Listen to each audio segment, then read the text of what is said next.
이 세상에 막말을 하면서 살아가는 사람들이 점점 늘어나가고 있는 추세입니다. 이 막말을 하는 사람들이 최고 통수권자부터 아주 아무 희망도 없는 길거리에서 배회하는 사람들까지 점점 늘어나가고 있습니다.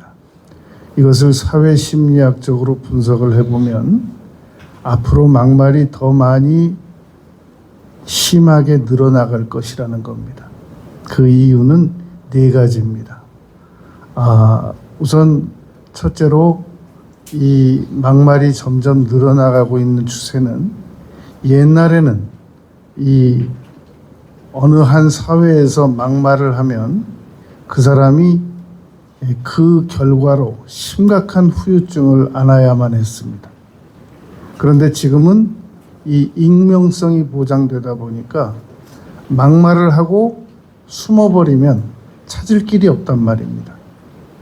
이 뉴욕 지하철에서 우리 한국인 의사 부부가 가고 있는데 16, 17살 먹은 그 흑인 여자 소녀 아이들이 4, 5명이 막말을 퍼부었습니다. 이게 앞으로도 더 많이 늘어나게 될 겁니다. 이 옛날에는 아주 오래전에는 이 교회 안에서 막말을 하는 사람들이 없었습니다. 그런데 언제부터 이 막말이 교회 안에서 늘어나기 시작했느냐면은 자동차가 발견되고 나서부터 막말이 늘어나기 시작했습니다. 옛날에는 한 교회 안에서 막말을 해서 교회를 못 나오게 되면 10리, 20리, 30리를 걸어가야 다른 교회를 갈 수가 있단 말입니다. 그러니까 그렇게 하려니 너무 끔찍해서 막말을 하고 싶어도 참는 겁니다.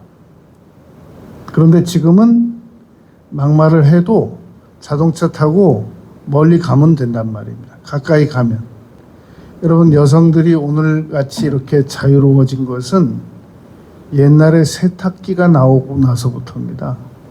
세탁기가 나오기 전에는 온 집에 빨래 빠느라고 그거 막 둘이서 짜고 막 하이타이 부어가지고 발로 밟고 그거 막 빨래줄에다가 이불 널었다가 또 줄 끊어져 가지고 또 다시 또 입고 그거 하느라고 어디 돌아다닐 시간이 없었단 말입니다. 그러니까 현대 사회가 계속 발전돼 나갈수록 앞으로 막말은 더 심해질 것이다 라는 겁니다. 지하철에서 노인에게 막말을 퍼붓는 그런 그 어린 여인들, 이런 것들이 사회심리학적으로 앞으로 더 늘어나면 늘어났지 줄어들지 않게 된다는 겁니다.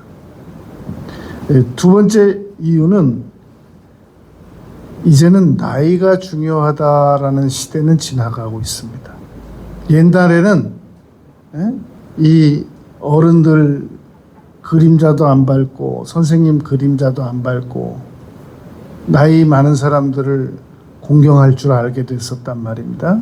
지금은 예를 들어 보면은 인기 있는 배우나 탤런트나 이 가수들 한 명이 받는 출연료와 나이 굉장히 많은 사람들 30명이 받는 그 출연료가 오히려 더 작을 경우가 있단 말입니다. 나이가 출연료 정해주는 것도 아니고 나이가 월급 정해주는 것도 아니고 나이가 무슨 세상에서 질서 정하는 것도 아니고 실력 있고 돈 있는 사람이 더 예우를 받는 시대가 되다 보니까 이제는 나이를 굳이 존중해 줄 필요가 없다는 겁니다. 일찍이 서양 사회에서는 나이를 불문하는 그런 문화가 서서히 우리나라로 왔단 말입니다. 그런데도 우리나라는 지금도 그 문화가 남아 있어가지고 나이 먹은 사람들이 화가 나면 묻거든요. 너 몇 살이야? 그럼 이제 그 질문 받은 친구들이 나이 무슨 상관이냐 이렇게 반문한단 말입니다. 이런 것들이 이 막말하는 추세를 더 늘려나가고 있는 중입니다. 세 번째 이유는 자신의 위치가 현재 위치에서 더 이상 낮아지지 않을 것이라고 굳게 믿는 사람들이 폭언을 합니다. 너는 아무리 그래도 너하고 나하고 위치는 안 바뀌어. 나는 회장이고 너는 직원이야. 나는 사장이고 너는 직원이야. 이 구도는 안 바뀐다. 너 아무리 봐도 내가 보니까 사장 될 것 같지 않아. 나는 지금부터 계속 사장이고. 그러니까 SK 젊은 사장이 이 직원 3천만 원어치 때리고 내가 3천만 원 주마. 이런 일도 있었던 것이란 말입니다. 미국의 최고 막말의 대가는 트럼프입니다. 트럼프는 한 유세장에 가서 그 의원 지역구를 지칭하며 말하기를 그 쥐가 버글버글 나오는 그 지역, 더 이상 아무 미래 발전도 없을 그 지역구라고 막말을 퍼부었단 말입니다. 그럼 왜 그렇게 말할 수 있냐면 트럼프는 자기는 대통령 안 해도 돈이 있고 돈 가지고도 또 대통령을 할 거고 나의 위치와 너의 위치를 따져봤을 때 너의 위치는 나에게 앞으로 따라올 수 없다라고 확실하게 믿으면 함부로 막말을 합니다. 가장 문제가 되는 것이 네 번째입니다. 어떤 사람이 막말을 퍼붓고 사느냐면 지금 나의 현재 위치 이건 안 바뀐다 라고 철저하게 절망한 사람들입니다. 이 위치는 안 바뀐다. 나는 지금보다 더 낮아졌으면 낮아졌지 더 높아질 순 없다. 그러므로 나는 이판사판이다. 누구든지 걸리기만 걸려라. 나는 막말하고 살 거다. 이런 사회 심리가 작용이 돼서 함부로 말하는 사람들이 있단 말입니다. 이 미국의 그 노숙인들 중에 한 유튜브를 보면 이런 실제 장면이 나옵니다. 이 사람은 양팔이 없습니다. 그러면 양팔이 없으면 정말 공손하게 사람들에게 구걸을 해서 먹고 살아야 되잖아요. 이 사람 주특기가 뭐냐면 양팔이 없는데 오른쪽 엄지발가락에 가위를 끼워가지고 자기한테 조금만 눈에 거슬리면 쫓아가서 발로 가위로 찌르려고 쫓아다니는 사람입니다. 그러니까 이 사람은 어차피 세상을 공손하게 살기로 포기했고 자기는 양팔 없어서 더 이상 상향 추구도 못하고 올라갈 수도 없고 자기는 앞으로 내려갈 일만 남았지 아무 희망이 없다라는 겁니다. 그렇기 때문에 잠언에서 거만한 자를 야단치지 말라. 그러면 오히려 욕을 당한다 그랬거든요. 더 이상 자기 자신에 대해 아무 희망과 꿈을 버린 사람들이 막말을 하고 살아간단 말입니다. 이게 지금 사회적으로 앞으로 점점 더 심해질 이 막말에 대한 네 가지의 이유인 겁니다. 이러한 상황에서 우리가 어떻게 하면은 이 문제를 우리가 좀 더 완화시키고 다스려 나갈 수가 있겠는가 하는 문제입니다. 우리는 첫 번째로 강력한 꿈을 가져야 될 이유 중에 하나가 언어를 통제하기 위해서 우리가 이 꿈을 가져야 됩니다. 미래에 대한 꿈을 가진 사람들은 선한 언어를 사용하고 나머지 세상을 살아갈 때 이 다른 사람들에게 아픔을 주거나 상처를 주는 얘기들을 안 하면서 덜 하면서 살아가게 됩니다. 그런데 꿈이 없는 사람들은 어차피 미래에 대한 희망을 저버린 사람이기 때문에 배우자에게도 막말하고 자녀들에게도 막말하고 부모에게도 막말하고 무조건 입에서 나오는 대로 말을 하고 살아갑니다. 이런 사람에게 희망이 주어지지 않습니까? 그러면 언어를 선하게, 언어를 부드럽게 바꾸게 됩니다. 그런데 이런 사람에게 당신 말 좀 심하게 하지 말라고 아무리 얘기해도 자기 자신에 대한 미래에 대한 희망이 보이지 않는 한 절대로 언어를 통제하지 못한단 말입니다. 에베소서 4장 29절에 보면 무릇 더러운 말은 입 밖에도 내지 말고 오직 덕을 세우는데 소용되는 대로 선한 말을 하여 듣는 자들에게 은혜를 끼치게 하라. 참 좋은 말씀인데 이 말씀을 누가 실천할 수 있겠느냐는 겁니다. 미래에 대한 희망적인 꿈을 가진 사람들이 이 언어를 바로잡고 이 선한 말을, 덕을 끼치는 말을 할 수 있단 말입니다. 자기 자신에 대해서 희망이 깨져버리면 마태복음 12장 34절 말씀처럼 독사의 자식들아 너희는 악하니 어떻게 선한 말을 할 수 있느냐? 마음에 가득한 것을 입으로 말함이라. 그래서 이 선한 말을 못하게 되는 겁니다. 그러니까 우리가 옆에 있는 사람들, 날마다 봐야 되는 사람들, 안 볼 수 없는 사람들에게 너무 언어가 거칠고 힘들면, 주변 사람들을 힘들게 하면 그 사람을 피하는 것도 방법이고 그 사람을 권면하는 것도 방법인데 희망을 주는 방법이 있습니다. 당신은 앞으로 더 희망을 가져도 될 사람이다. 문제는 난폭한 언어를 사용하고 그걸 듣는 사람들이 트라우마를 입게 된다는 겁니다. 그래가지고 순간 그 상대로부터 이 난폭하고 폭언을 듣는 순간 다 잊어버려요. 교양도 잊어버리고 권할 것도 잊어버리고 자기가 가지고 있는 꿈도 잊어버리고 아무것도 안 보여가지고 같이 맞받아치게 되는 겁니다. 자기도 모르게. 그런데 그 희망이 없고 꿈이 없는 사람은 오랫동안 난폭한 언어를 꾸준히 연마해 왔기 때문에 그 사람의 실력을 우리는 도저히 따라갈 수가 없습니다. 우리 한마디 하면 그 사람은 10마디를 맞받아칩니다.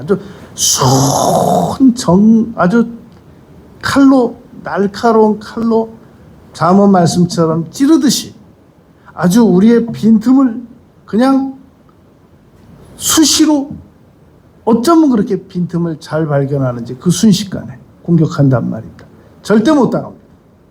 그러므로 우리는 난폭한 언어를 가지고 있는 사람들 앞에서 정말 조용히 숨만 간신히 쉬고 살면서 아주 공손하고 예의 바르고 칭찬을 해가면서 우리가 살아줘야 된단 말입니다.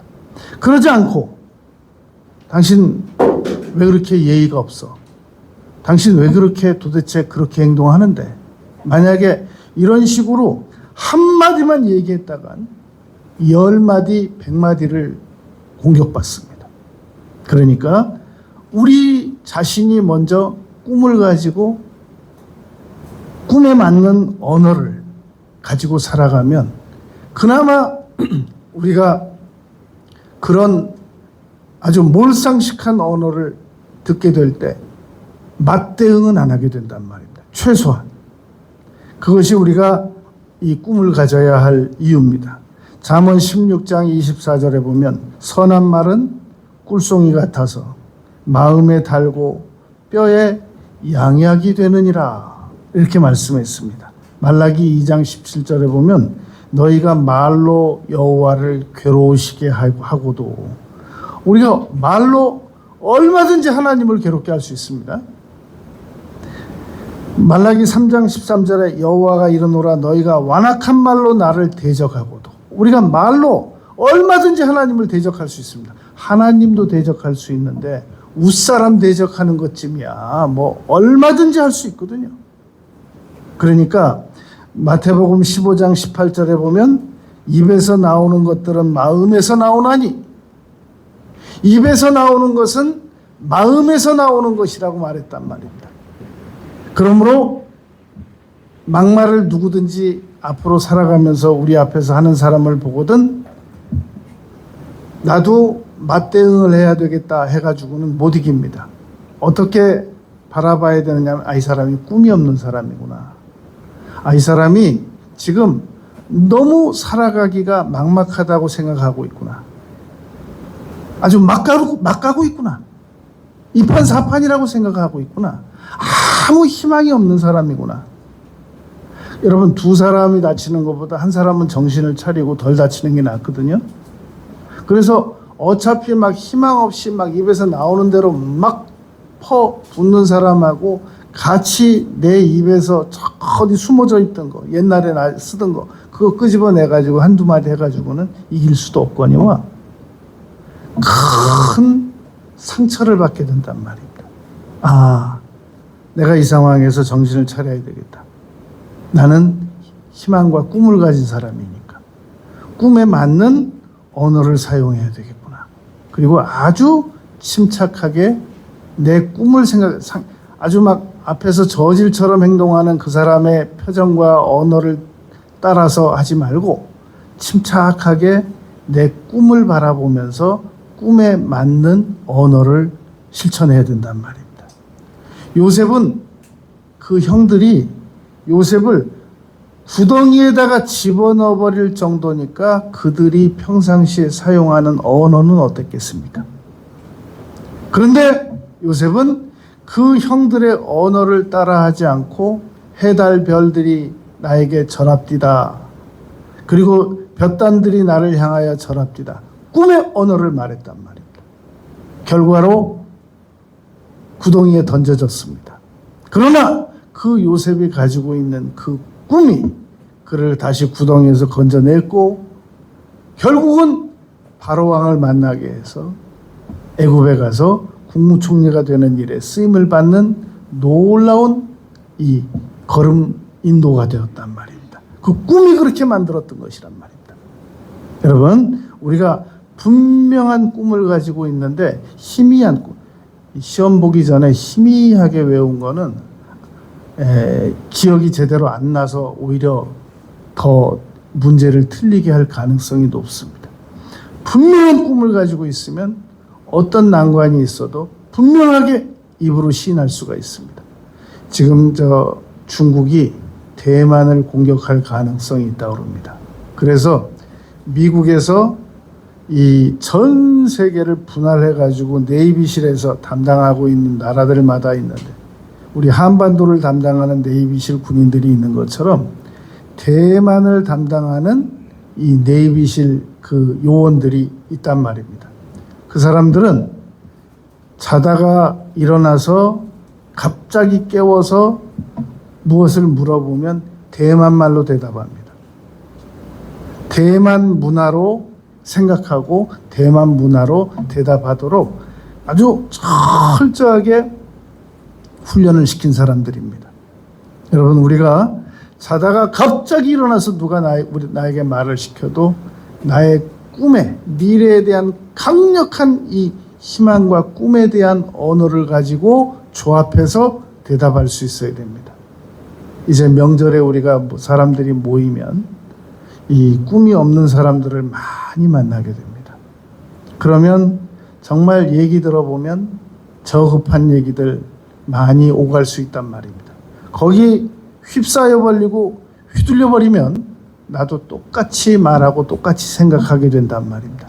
그럴 때마다 강력한 희망을 속으로 생각해야 됩니다. 날카로운 매가 발톱을 숨긴다고 나는 강력한 희망을 가지고 있다. 내가 비록 이번 추석에는 현재와 같은 신분으로 이렇게 우리 친지들을 만나고 있지만 내년에는 더 나은 모습으로 이들을 만날 것이고 그 다음에 3년 후에 5년 후에 10년 후에는 내가 더 나은 모습으로 내가 이들을 만날 것이다.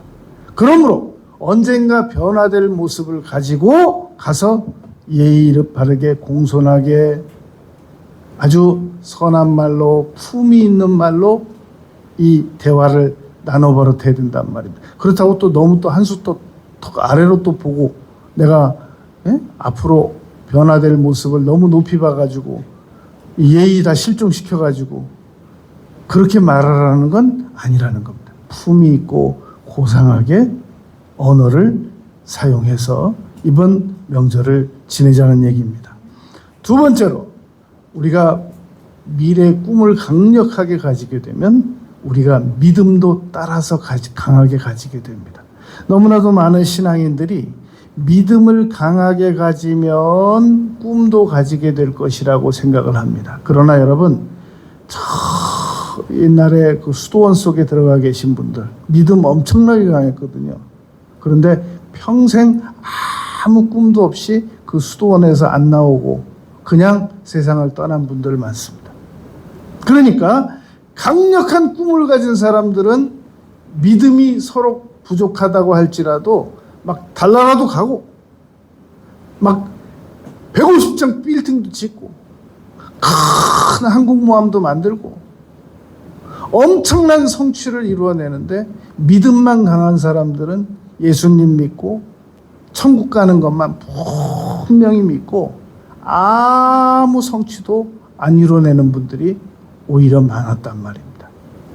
그래서 예수님 믿는 사람들은 예수님 안 믿는 사람들이 발견해 놓은 핸드폰 쓰고 예수님 안 믿는 사람들이 지구가 언젠가는 낭떠러지가 있을 것이라고 말하는 것도 사실이 아니라는 것을 증명하는 거 그거 과학책에서 듣고 보고 배우고 있고 믿음이 강한 사람들이 믿음 없는 사람들의 혜택을 받아가면서 이 세상을 살아가고 있단 말입니다. 믿음 없는 사람들이 하나님 믿는 거 믿지 않는 사람들이 만들어 놓은 자동차 타고 하나님 안 믿는 사람들이 만들어 놓은 비행기 타고 그럼 우리는 그런 사람들에게 무엇이라고 말하고 있냐면 나 따라서 믿고 천국 가자는 겁니다.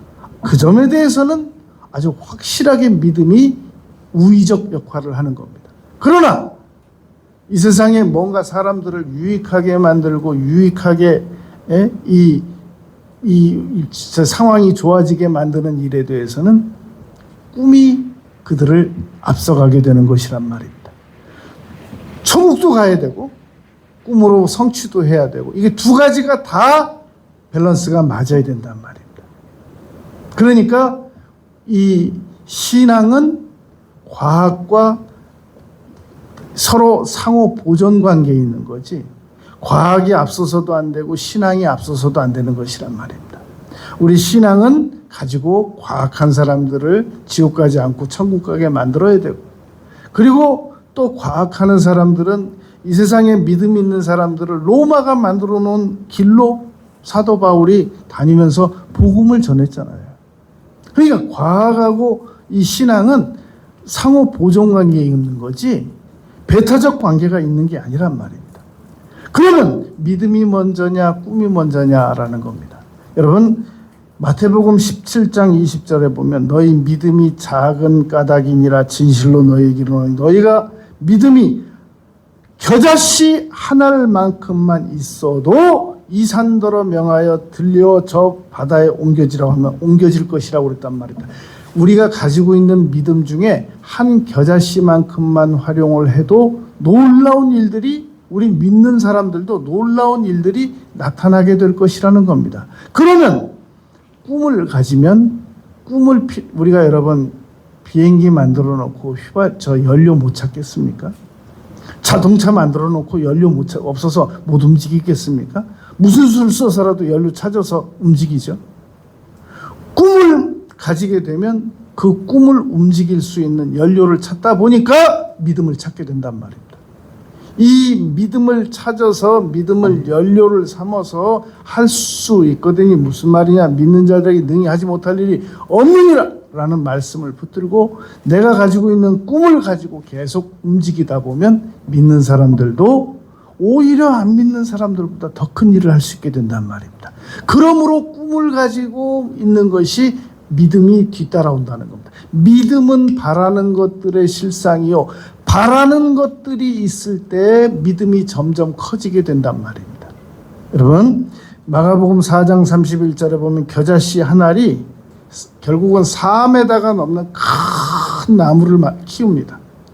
거기에 새들도 와서 쉬고 밑에 사람들도 그 그늘을 활용하고 평상도 놓고 만남의 장소로도 활용하고 그럽니다.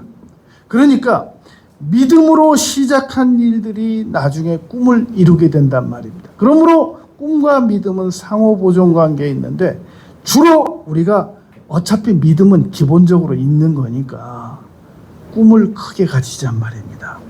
여러분, 누가복음 17장 6절에 너희에게 겨자씨 한 알만한 믿음만 있으면 이 뽕나무는 땅에서 뿌리를 깊게 내려가지고 절대 안 뽑힙니다.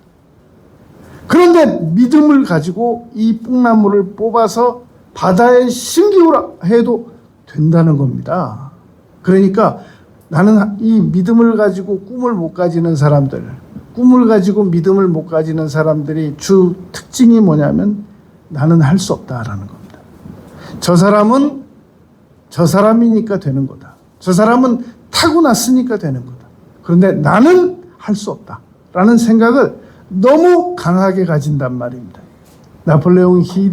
성공학자 나폴레옹 힐이 실패하는 사람들의 공통적인 특징은 어떤 특징이 있냐면 자기가 성공할 수 없고 자기가 이 세상에서 실패할 수밖에 없는 분명한 이유를 알고 있다는 겁니다.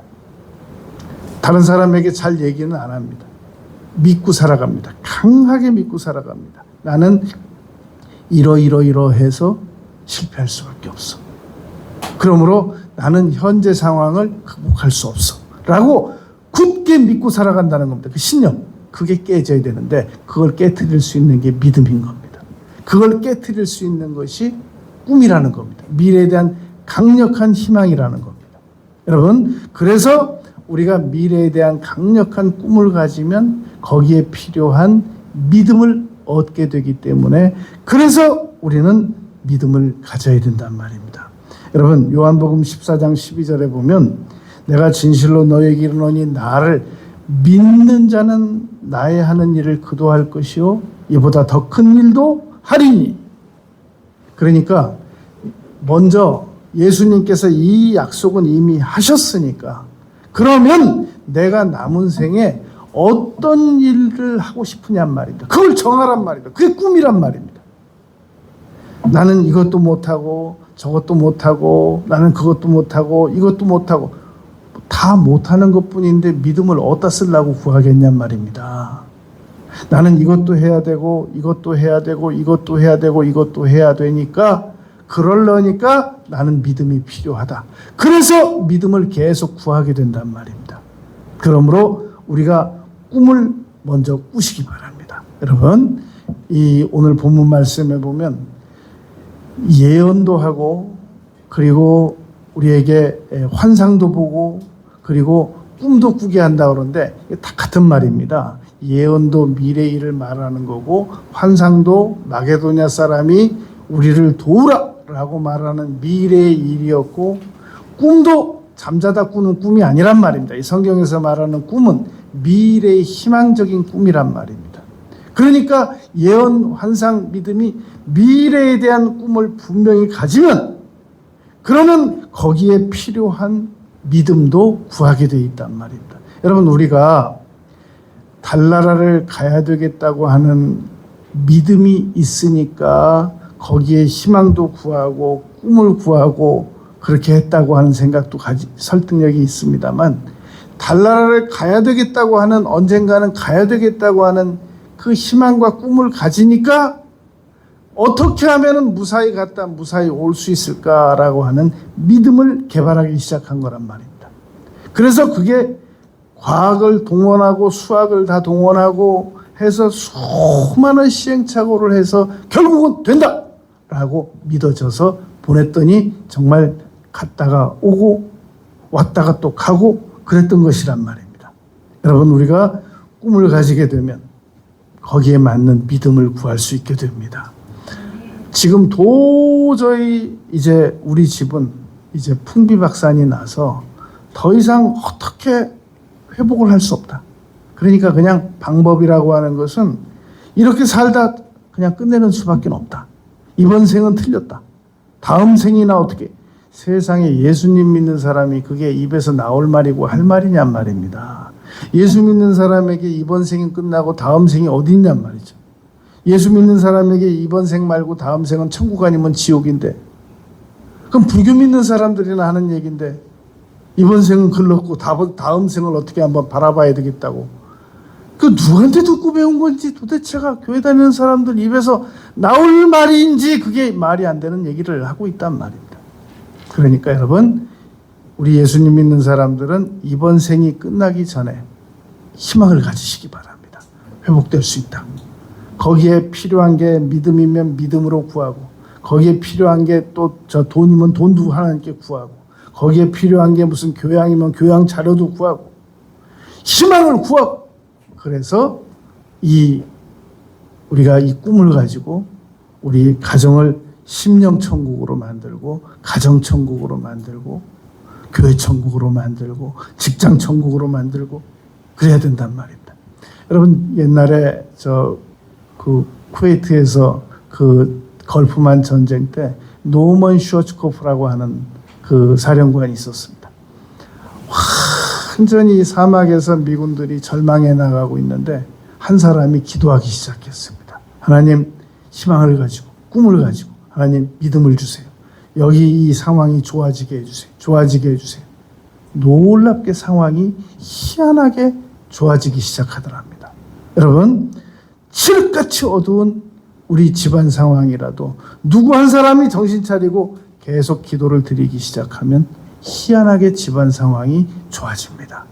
희한하게 직장 상황이 좋아지고 희한하게 서로 관계가 좋아집니다.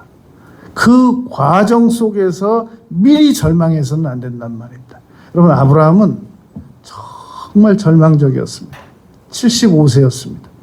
정말 이제는 할아버지가 돼가지고 누가 한 사람 바라봐 줄 수도 없는데 이 주변에 있는 상황이라고는 사라는 자꾸 나이 먹어가고 65세. 그런데 아무 희망이 없는데 하나님께서 희망을 제시하셨습니다. 내가 지시할 땅으로 가라. 갔더니 세상에 갈대아 우르는 도회지나 되죠. 도시적 분위기나 있죠. 가나안 땅은 시골도 그런 시골이 없어요. 그런데 거기 무슨 희망이 있다고 거기를 데려다 놓고 아브라함 보고 견뎌내려니까 견뎌낼 수가 없단 말입니다. 그래서 아브라함이 너무 낙심해 가지고 있으니까 하나님께서 하루는 밤에 불러내셨습니다. 아브라함을. 아브라함아, 하늘을 봐라. 별들이 막 반짝반짝 하고 있는데 앞으로 너의 자손을 저 별처럼 내가 많게 해주겠다. 그것을 아브라함이 믿으니 의로 여기셨다라는 말이 창세기 15장 6절입니다. 아브라함이 믿고 별이 보인 게 아니라 별 보고 믿은 것이 창세기 15장 6절이란 말입니다. 희망이 먼저란 말입니다. 꿈이 먼저인 겁니다. 세 번째, 여러분, 꿈은 시련을 이길 수 있는 강력한 힘을 제공합니다. 꿈은 현재의 고난을 극복해낼 수 있는 강력한 희망을 제공합니다. 여러분, 이 쥐를 항아리에다가 놓고 뚜껑을 완전히 닫아버리면 쥐가 가장 빨리 죽은 쥐가 3분 만에 죽는다고 합니다. 그런데 항아리 속에다 넣어놓고 햇빛을 조금이라도 보여주면 기본적으로 36시간을 산답니다. 희망이 있고 없고의 차이가 그렇게 차이가 있단 말입니다. 여러분, 오늘날 희망이 없는 사람들은 곳곳에 있습니다. 단체에 있고 학교에 있고 가정에 있고. 그럴 때 우리 믿는 사람들이 해야 될 일은 희망을 제시하는 일이거든요. 그런 사람들에게 도덕선생, 윤리선생 해가지고는 아무 희망도 제시하지 못한단 말입니다. 너 그러는 거 아니야. 너 못됐구나 아주. 그런 말 아무리 해도 하나도 귀에 안 들어온단 말입니다. 그런데 나는 원래 못됐다니까. 내가 얼마나 못됐는지 내가 보여줄 테니까 두고 보라고. 이렇게 된단 말입니다. 그런데 희망을 제시하는 겁니다. 햇빛을 보여주는 겁니다. 듣든지 아니 듣든지 계속 희망을 보여주면 사람은 희망에 갖추어서 옷도 입게 되고, 희망에 갖추어서 의욕을 가지게 되고, 희망을 갖추어서 노력도 하게 되고, 나 자신에게도 똑같은 겁니다. 여러분, 나도 절망스러울 때 계속 절망만 바라보게 되면, 그래 그냥 이렇게 살다가 그냥 이판사판인 거지. 뭐 내가 이 상황에서 뭐 더 낮아져 봤자 뭘 낮아지는데, 내가 이 상황에서 내가 뭐 망신 당해봐야 뭘 더 당하는데, 이렇게 사는 거지. 오히려 사람이 그냥 점점 더 사나워진단 말입니다. 그런데 먹기 싫은 밥이라도 자꾸 먹으면 힘이 나는 것처럼, 먹기 싫은 영양제라도 자꾸 먹으면 힘이 나는 것처럼, 자꾸 내가 나에게 이 희망을 가지고 꿈을 바라보게 되면, 그래 오늘 참아보자. 여러분, 전에 그런 책 나온 적이 있습니다. 어느 탤런트가 쓴 책인데, 보름, 하도 오래돼서 제목도 잊어먹었어요. 보름 우은 여자가 사흘 못 견디겠냐, 하여튼 유사한 책이 있어요. 옛날에 고난 많이 당해봤는데 내가 이거 못 참겠냐. 꿈을 가지면 여러분 희망을 찾게 돼 있단 말입니다. 사람은 스스로 선택할 수 있는 게 있고 스스로 선택할 수 없는 게 있습니다. 내가 한국 사람인 거 스스로 선택할 수 없습니다. 내가 남자인 거 여자인 거 내가 선택할 수 없습니다. 내가 태어난 해 그거 내가 결정할 수 없습니다. 내가 죽는 날 그거 내가 결정할 수 없습니다. 그러나 꿈은 내가 결정할 수 있단 말입니다. 꿈은 내가 가질 수 있단 말입니다. 꿈을 가지면 사람이 변화될 수 있습니다. 디모데전서 6장 7절에 보면 사람은 아무것도 가지고 온 것이 없으되 아무것도 가지고 갈 수 없다고 그랬습니다. 모든 사람은 아무것도 가지고 오지 못했는데 어떤 사람이 더 많이 누리다 가느냐면 꿈을 가진 사람이 더 많이 누리다가, 물론 갈 때는 다 두고 가는 거 맞아요. 근데 세상에서 더 많이 누릴 수 있는 것은 꿈을 가진 사람이 더 많이 누리다가 간단 말입니다. 그러니까 히브리서 11장 1절에서 믿음은 바라는 것들이라고 그랬으니까, 내가 바라는 것들이 많으면 많을수록 몸 한 번이라도 더 움직이게 돼 있고, 뭐 하나라도 더 암기하게 돼 있고, 더 많이 이 행동해서 더 많이 무엇인가를 쟁취하게 된단 말입니다. 예레미야 29장 11절에 보면 너희를 향한 나의 생각은 너희에게 미래의 희망을 주는 것이다 라고 하나님께서 말씀하셨단 말입니다. 여러분, 오늘 본문 말씀에 보면 하나님이 말씀하시기를 말세라고 그랬는데, 이 말세라는 말은 요엘서 2장 28절을 이 사도 베드로가 사도행전 2장 17절에서 그대로 인용했거든요. 그러니까 요엘서 2장 28절에서 그 후에라는 말을 사도행전 2장 17절에서는 말세라고 이렇게 바꿔 썼습니다.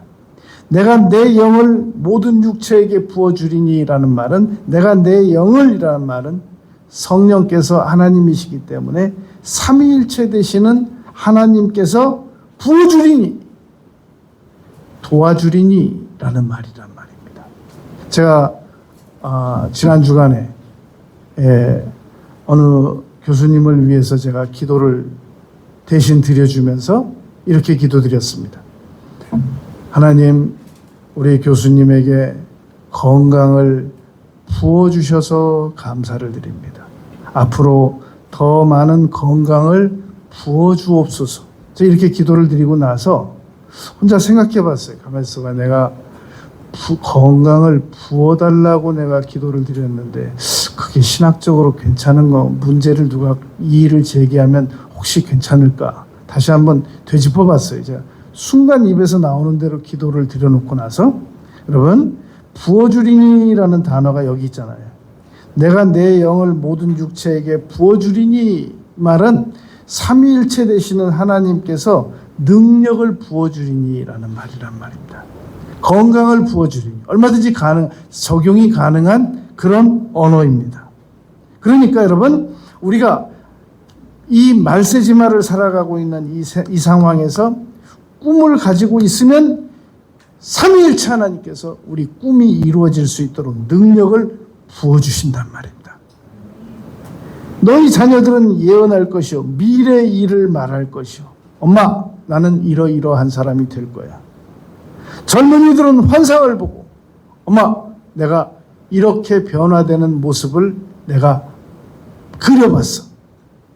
늙은이들은 꿈을 꾸리라. 미래의 일을, 이제 다 아무 희망이 없어지실 연로하신 분들께서 내가 미래에 이런 일을 하고야 말 것이다 라고 하는 말을 사도 베드로께서 이 모여진 무리들에게 말했단 말입니다. 이건 여러분 오늘 우리에게 그대로 일어날 일인 겁니다.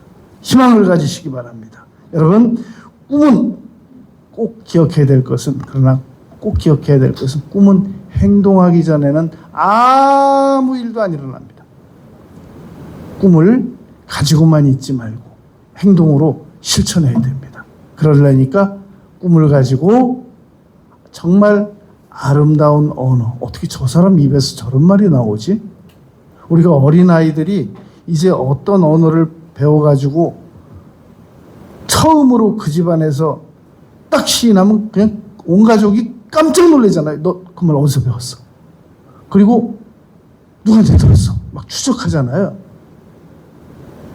우리가 꿈을 가지고 꿈에 맞는 언어를 시인하시기 바랍니다. 그런 가족들이 말은 안 해도 깜짝깜짝 놀란단 말입니다. 저 사람 입에서 나오는 말을 내가 잘 수준을 익히 잘 알고 있는데 어떻게 저 입에서 저런 말이 나오지? 역시 교회는 다니고 봐야 돼. 이렇게 놀란단 말입니다. 그래서 꿈에 맞는 언어를 사용해 버렸다고. 그리고 꿈으로 내가 현재 이 고난을, 이 난관을 내가 어떻게 극복하는 모습을 지금 주변 사람들에게 보여줘야 되는데 내가 보여줄 길이 없단 말입니다.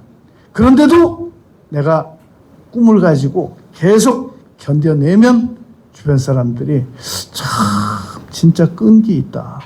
어떻게 저걸 견뎌내지? 나 같으면 저거 못 견딜 텐데. 나 같으면 저거 가출한다. 이렇게 생각을 하다가도 계속 꿈을 가지고 견뎌내면 주변 사람들이 서서히 놀라기 시작합니다. 그리고 강력한 꿈을 가지고 계속 믿음을 더 강하게 가지는 겁니다. 그러면 내공이 강해져요. 그래가지고 그 강해진 믿음으로 별거 다 해요. 예수님 이름도 사용하고 막 기도 시간도 점점 늘어나고 막 그리고 막 그 믿음 가지고 막 새로운 계획도 세우고 꿈은 당연히 이루고 꿈이 이렇게 좋은 겁니다. 남은 생에 꿈을 가지고 살아가는 우리 모두가 되시길 바라겠습니다. 아버지 하나님, 저희들이 이번 명절을 이 만나는 사람들에게마다 내가 꿈을 가지고 있다는 것을 구체적으로 이 실물로 보여줄 수는 없으나 저희들의 태도로 나타내 보여서 주변 사람들을 감동시키고 헤어지는 저희들이 되겠습니다. 예수님 이름으로 기도드렸습니다. 아멘. 찬송가 456장 드리시겠습니다.